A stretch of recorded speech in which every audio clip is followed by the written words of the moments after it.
In a jaw-dropping instance that will go down in South African political annals, Democratic Alliance leader John Steenhuisen took to the floor of Parliament and declared the words, "No one hoped to ever hear so brazenly, President Cyril Ramaphosa must be jailed."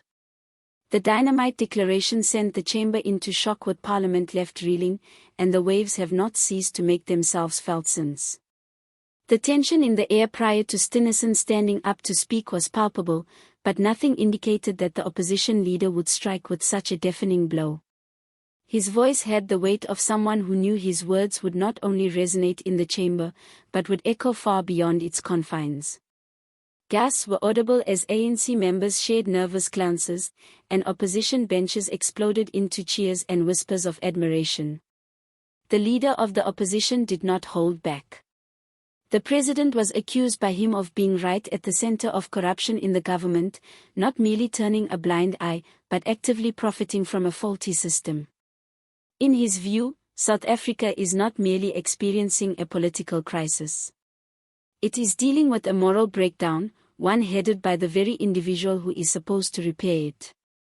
This was no thinly veiled insult. It was not political theater.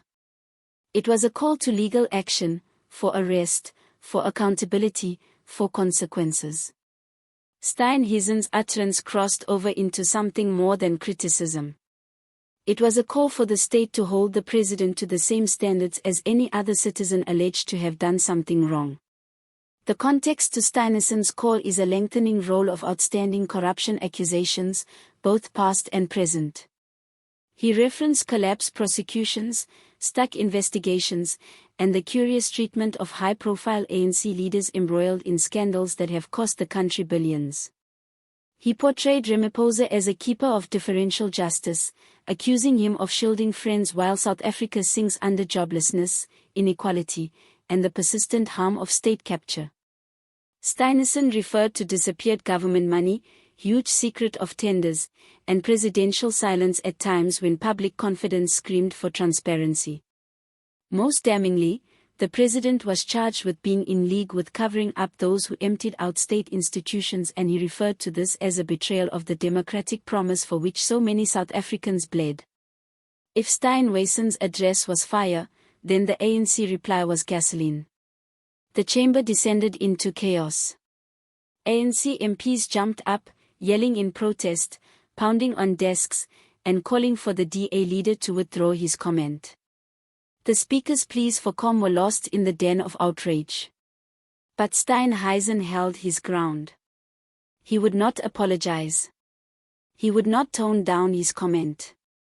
Rather, he doubled his bet, urging the National Prosecuting Authority to launch an on-the-spot investigation into the president's actions. The ANC leadership were visibly rattled. Some rushed to restore decorum, but others snapped back in verbal assault. Steenhuisen was accused by Ramaphosa supporters of being politically opportunistic and using the agony of South Africa's corruption scandal for political mileage. But inside the chamber, perception mattered. The ruling party appeared on the back foot, shaken and cornered. The Speaker of Parliament had difficulty holding the reins as the House plunged into an uproar of shouts and blame. For a brief moment, Parliament was more like a battlefield than a democracy's home. It was not just political theatre. It was a complete explosion in the heart of South Africa's tenuous democracy. Outside Parliament, the storm grew. Activists, journalists, and citizens quickly took sides. Social media burst into phrases of the altercation, filling timelines with scorching arguments and hashtags such as #Ramaphosa must fall and #Steenhuisen exposes truth.